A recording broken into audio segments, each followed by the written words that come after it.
So that's why there was a discrepancy. But yeah, everything starts in the mind, guys.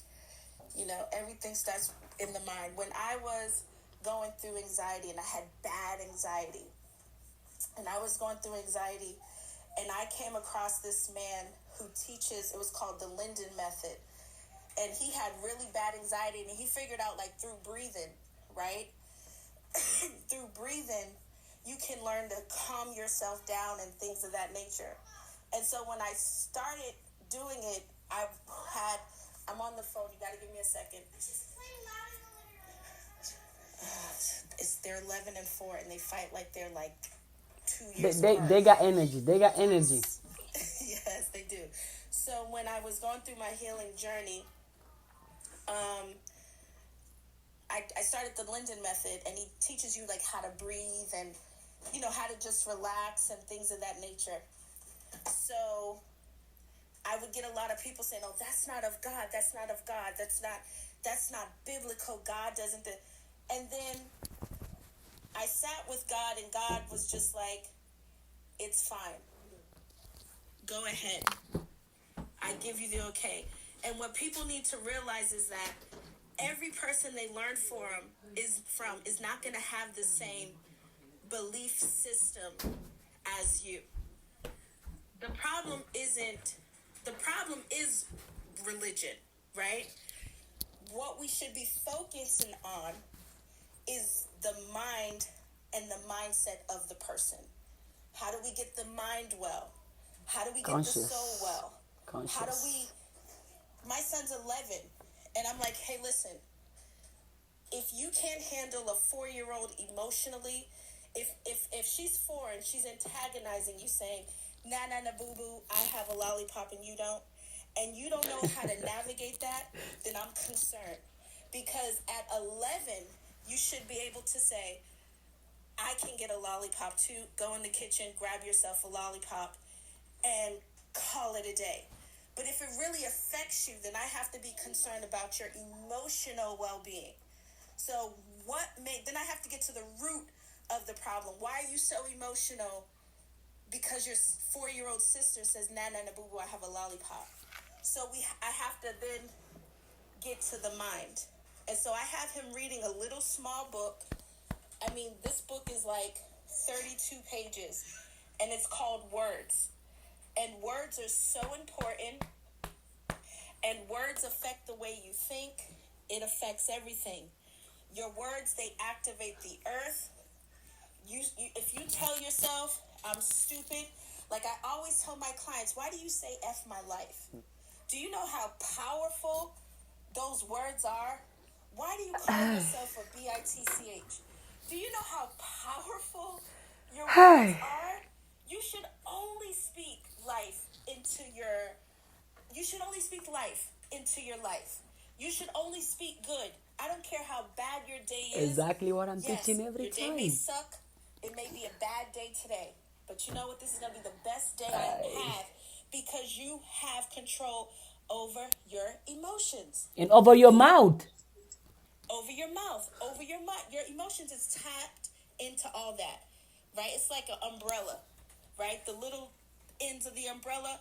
The emotion is the umbrella, and then you have your mouth, your soul, it's the umbrella. So if you can really get your emotions, if you can really understand how to critically think through a situation, evaluate a situation, step back from a situation, use your mind, right? Because God says he's given you 3 things: a spirit of peace, a spirit of love, and a sound mind. Which also means self-control. So it's in you. Mm-hmm. So how do we get you to tap into that? Through understanding, right, that you need to be able to understand that you are in charge of every aspect of your life. Self-accountability. This is not what I'm teaching, guys. Keep going, sister. You are in charge of every aspect of your life, right? I have a message on my page where I say, No one's coming to save you. People don't like to hear that. They wanna wait for the government, for the religion, for the boyfriend, girlfriend, for their parents. They wanna wait for a savior. Go save yourself. No one's coming to save you. No one. You have to save yourself. Ooh. Right? Because he's already equipped you.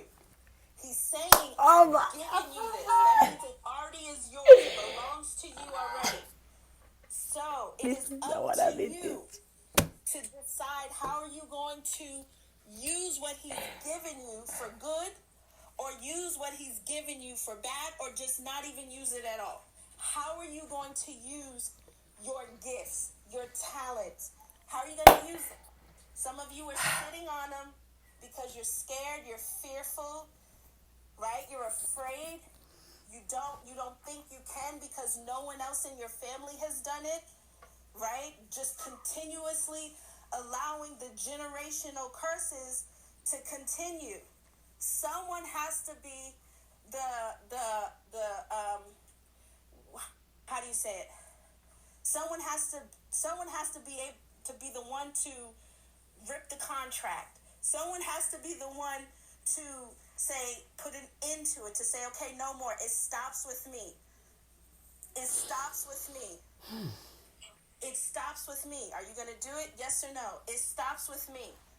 Most of us want to be coddled and told, okay, you have it. Well, you don't want to forgive. You don't want to let go, right? You don't want to forgive or let go. People who hurt you, harm you, and you want to be coddled through those situations, right? But, like I always say, when people say, oh, I have all the time. No, you don't.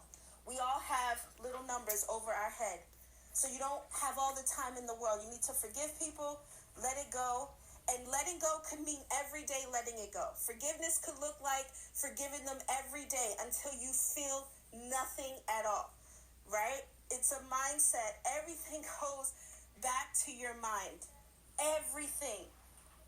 Everything. From the way you eat, sleep, everything. Discipline, commitment, consistency. Those things hurt.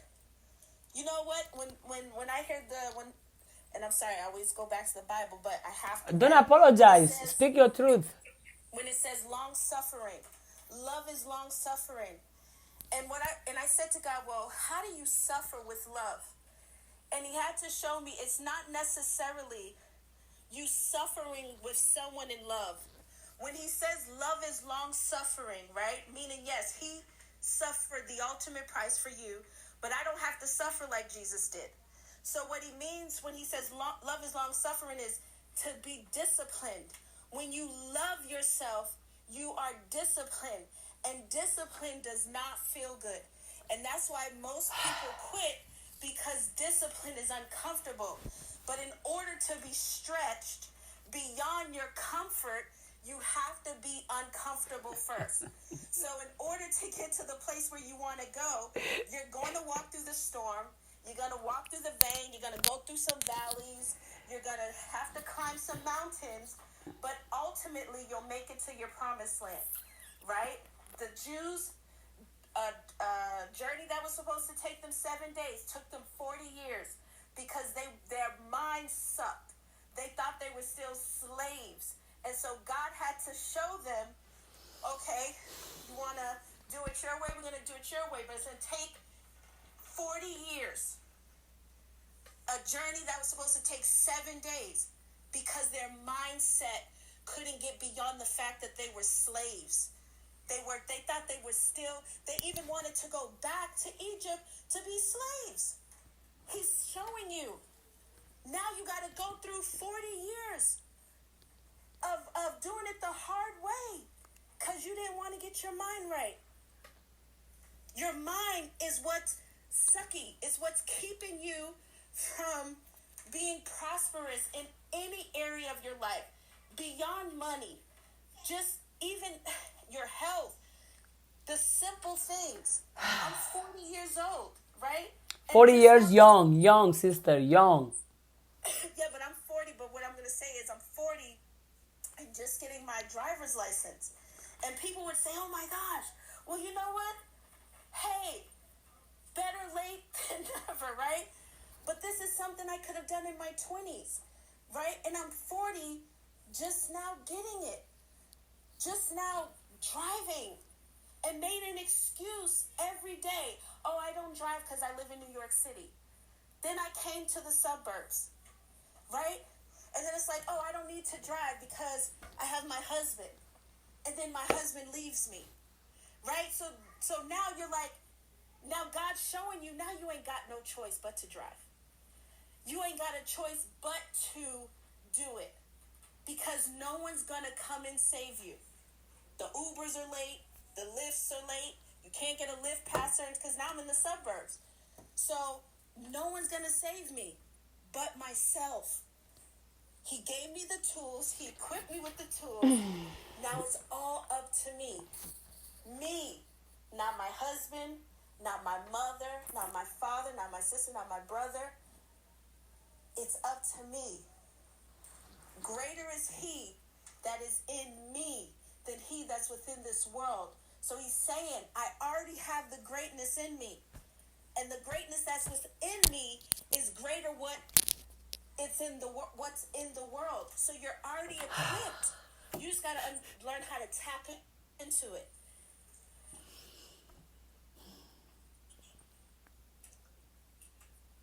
Just got to learn how to tap into it. And what I'm giving you is stuff I tell my clients. You know, I'm giving you these things. I give people pay for my time. My time is valuable. Not because I'm better than you or anybody, but my time is valuable because one thing, I have a life coach. And one thing my coach taught me is you don't let nobody waste your time. And I don't care if you are a coach or not, or if you are just a person who works a 9 to 5 every day, whatever it is, your time is valuable. And anyone that sits in your presence should be blessed. They should leave feeling blessed. They should leave feeling like they done achieved and conquered and received. When you in my presence, you are going to leave with something. And it doesn't matter if you're my friend. Doesn't matter. You're going to leave with something. I'm going to give you something that money cannot buy. Because I had to go through, right? I had to experience some things in order for you not to. So if you can only take heed to even a fraction of what it is that I'm saying, you'll put yourself 5 years above your time, 5 years above it, because you're understanding now. Grab the book, The Road Less Traveled. You'll understand what the mind is all about. You'll understand that life is hard. It's okay. You don't have all the time in the world to just sit and be idle and grieve and feel sorry for yourself, because life is hard. And once you accept the reality that life is hard, you done reached like half of your understanding on life, because you'll be able to get through something a lot quicker. Someone said to me, oh, your husband left you. Why aren't you devastated?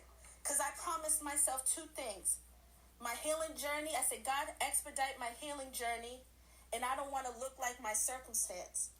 So that right there was already telling you where my mind was. This man left me 2 kids in the suburbs with no car.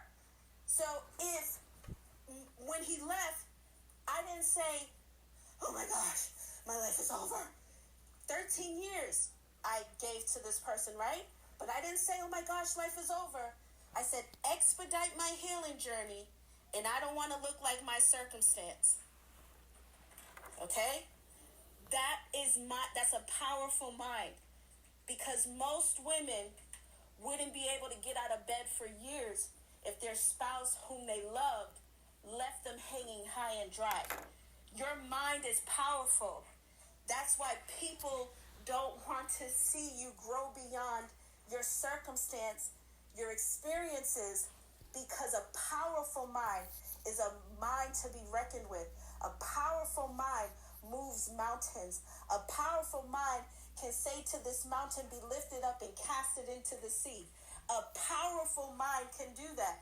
But if your mind is lazy, it don't want to think, it doesn't want to do anything, you're gonna be like a hamster on a wheel for the rest of your life, going absolutely nowhere.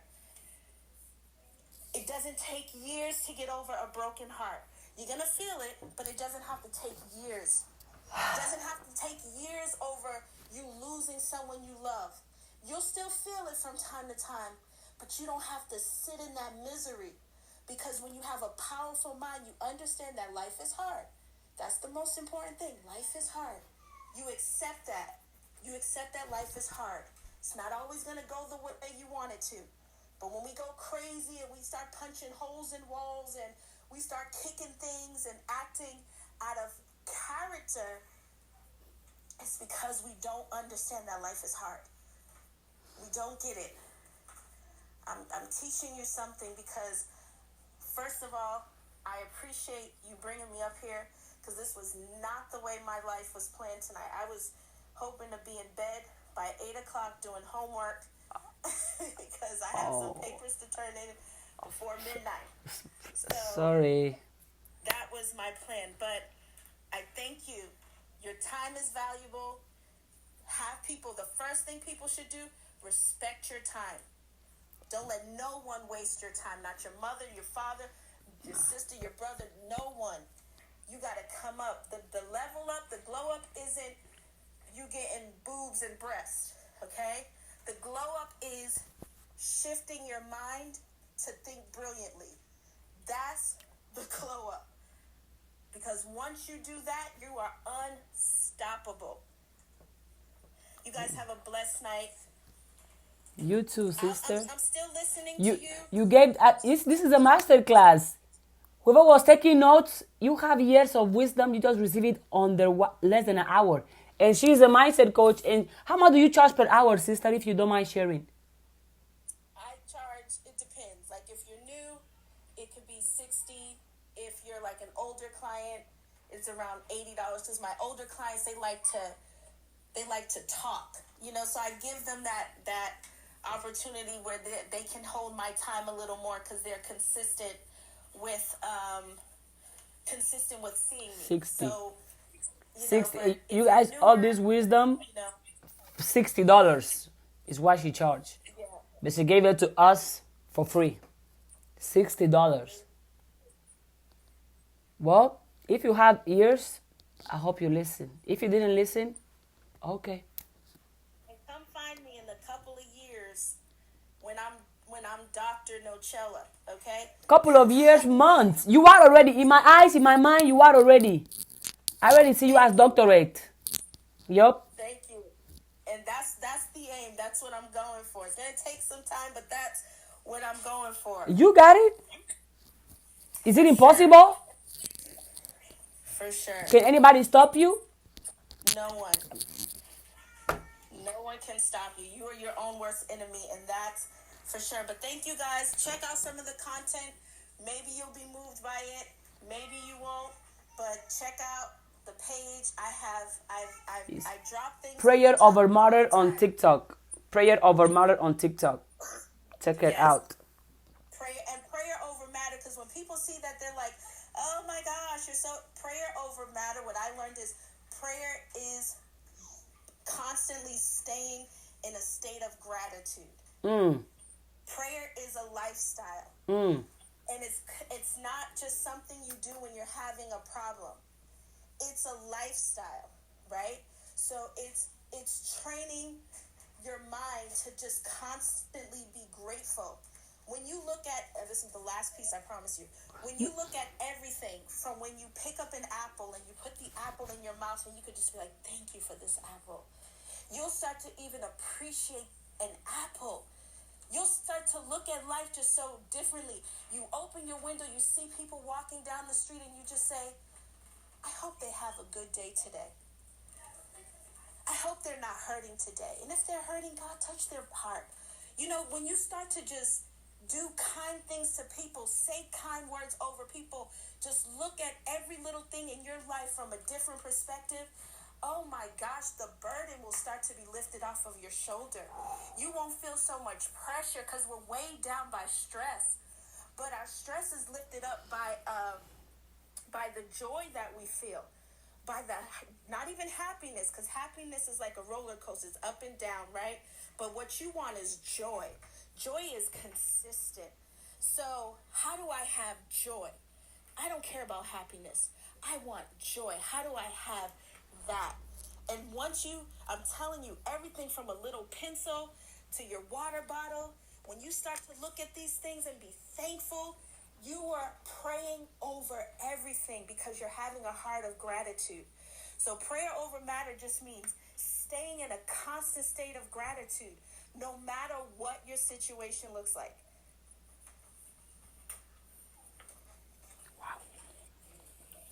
Thank you, sister. Thank you. All right, guys, I told you that was it. But we'll do this again, I promise. I will be here. Ida or Ada? Ada. Ada. We'll do it. I'll be here tomorrow at 2 p.m. and on Sunday at 11 a.m. Central Time. If you are available. You said Sunday? Sunday at 11 a.m. and Saturday at 2 p.m. I'll try. I'm a soccer mom. My son plays soccer like 5 to 6 times a week. That's great. So, yeah, those hours are just like, oh, those are soccer hours. But I will try. You know, like if I catch you, I catch you. You know, you can even shoot me a message. Hey, I'm teaching on this today. You know, like, it's all good. It's all good. Thank you for your time. All right. Be blessed. Bye-bye now. Bye.